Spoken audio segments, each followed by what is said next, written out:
God bless you. Welcome to Let's Cross Together with yours truly, the mental health pastor, Fernando Cottrell. And this is day number 8 of the 30-day Better is Possible challenge, day number 8. And so thank you for tuning in once again. I'm about to go play some ball in a few minutes.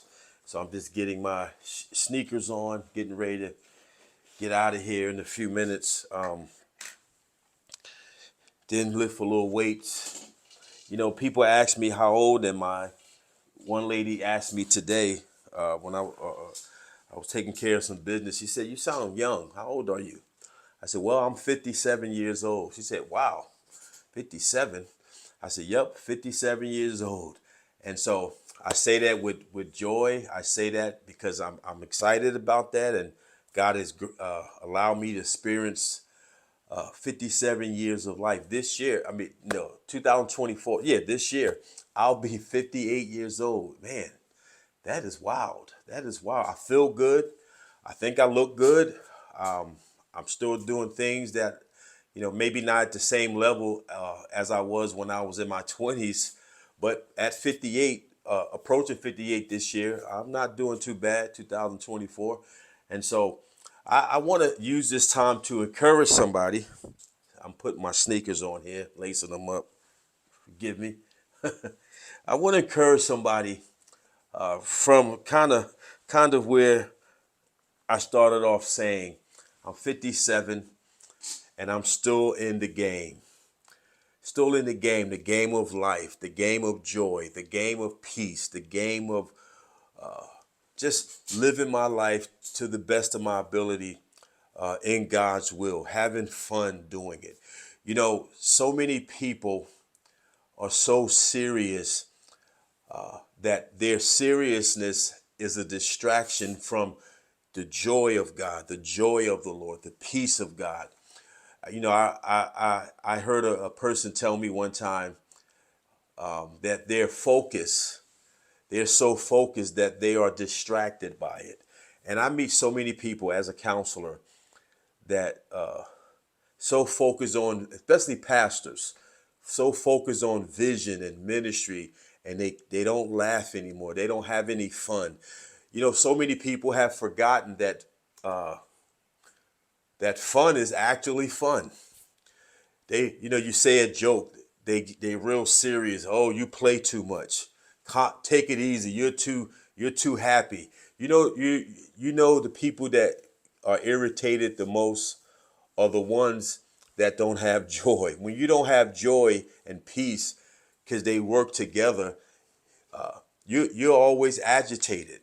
And as a pastor and that counsels other pastors, that's probably the number within the top 10 things that I find that becomes a conversation, because the vision that God gives us shouldn't cause division with God. Sometimes we get a vision and it causes so much division within ourselves. Whatever God puts in your heart to do, joy and peace accompanies it. And many times we can do the right thing the wrong way, and we're doing it joyless and peaceless. We're trying to get people to see God's goodness, and we're frustrated about it because we don't have joy and peace. And so I want to encourage somebody today to get back in the game. Get back into the game of joy. Get back into the game of peace. Get back into the game of living and life. Don't allow the call and the purpose of God to take away joy and peace. God never calls us to do something that robs us of encouragement. So many people, and I have to say this, so many people, because I counsel with people and I see it and I hear all the time. People are doing what they believe God wants them to do, but they don't have any joy or any peace about it. And so my question after that becomes, maybe you're doing the right thing the wrong way. Maybe you're doing something for God versus doing things with God. And so often we're trying to do things for God, but we're not doing things with Him. We're not in cooperation and the process and the patience of God in our lives. And sometimes we can get zealous and go run after things before we're even convinced of it within ourselves. And so many times we're doing things that's taken away, and we're agitated and we don't have any peace, and we're fussy and we're frustrated, we're preaching angry, we're mad, we never smile, and we can't have fun anymore. We can't enjoy our families. So it's time to get back into the game. Get back into the game. I know you thought you were doing the right thing, and maybe you've been sidetracked. Maybe you've been on the sidelines because you made a mistake. Maybe because, I don't know, you failed at something, and now you're just on the sidelines looking at life from afar. But God wants you to get back into the game. Get back.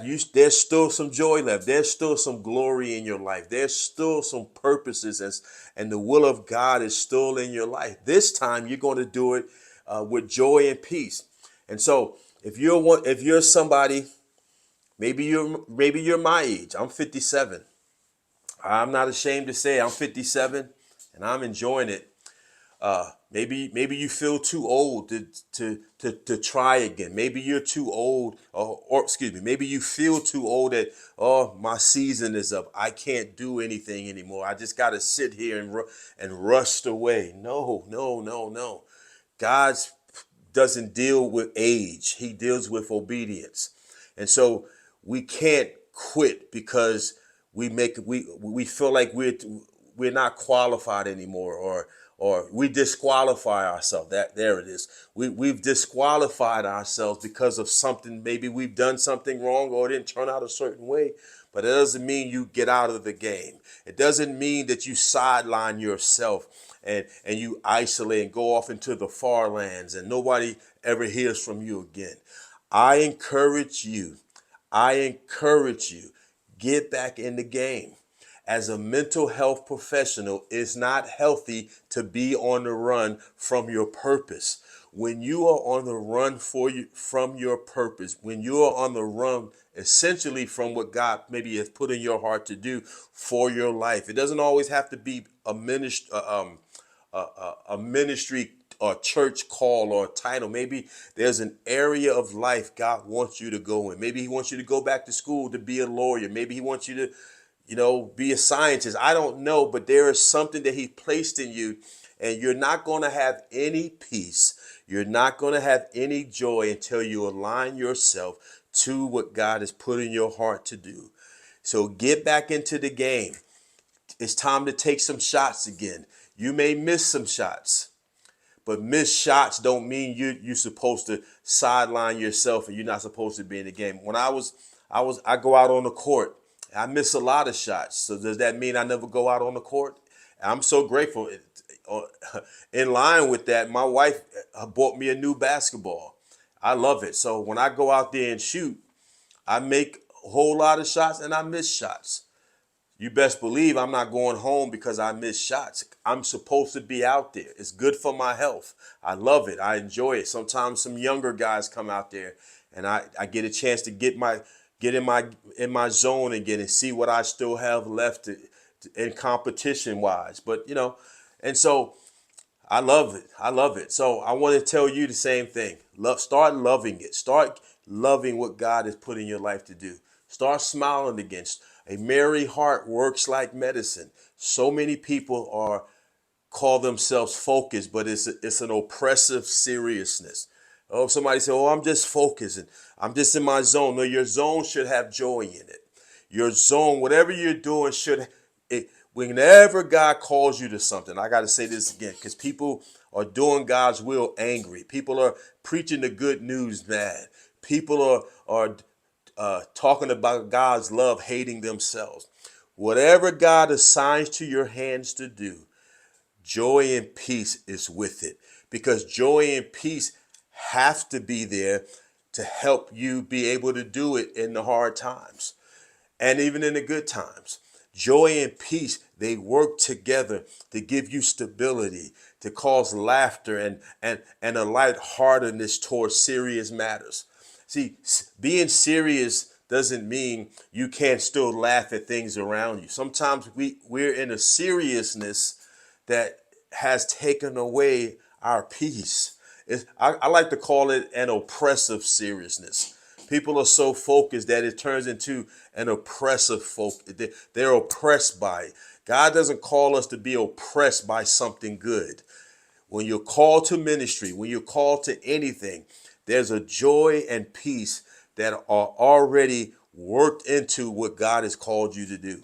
And so I want to encourage you. This is day number 8 of the 30 days is possible. 30 days of better is possible. Y'all got me messing up. 30 days of the better is possible challenge. 2024, we have to do better.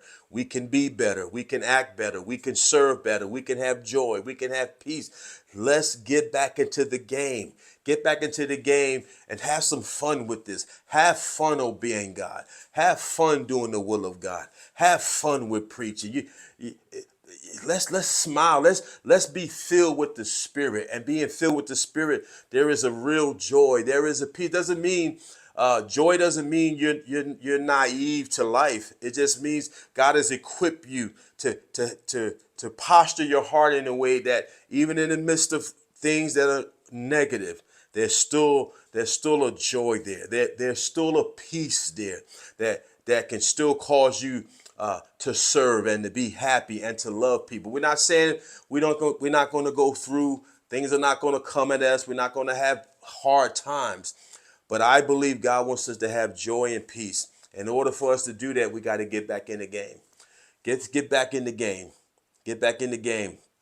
Let me finish lacing my shoes up. I'm about to go out here, shoot around for about an hour. Maybe somebody will be out there. I could play sometimes tag. What do you call it? 2-on-2 or something. I can't do full court as much as I like to do it, but I do all right. I get it in. I compete still at somewhat of a high level. You know why? Because I haven't quit and I'm back in the game. I'm back in the game. All right, I'm out of here. God bless you. It's day number 8. Better is possible. Get back in the game.